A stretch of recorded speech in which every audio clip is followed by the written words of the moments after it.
Shivanshu recording studio बानावर बिशुनगंज।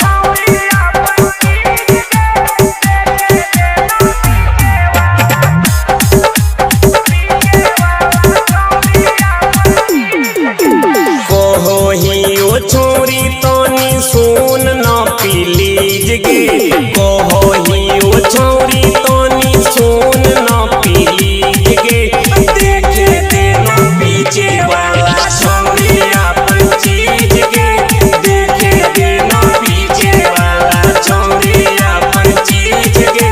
नहीं तो जवनिया तोर होई जइतो सीज गे, नहीं तो जवनिया तोर होई जइतो सीज गे।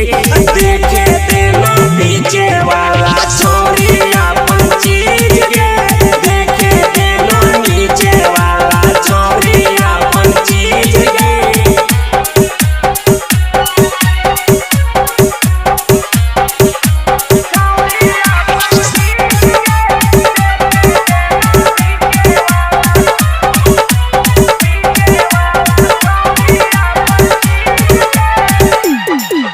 सुरहे के उम्र में ले ले तू माजा, जैनी ससुरवा धरतौ न पाजा।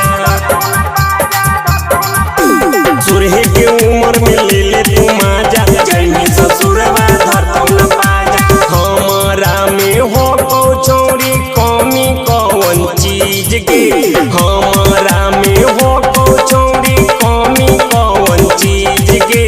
देखे देना पीछे वाला छोरी अपन चीज गे, देखे देना पीछे वाला छोरी अपन चीज गे।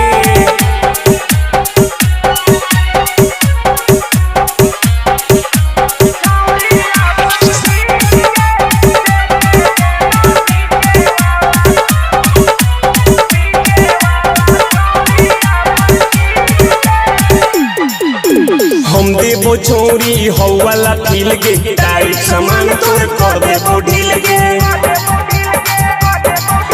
हम देबो छोरी हौवाला फील गे,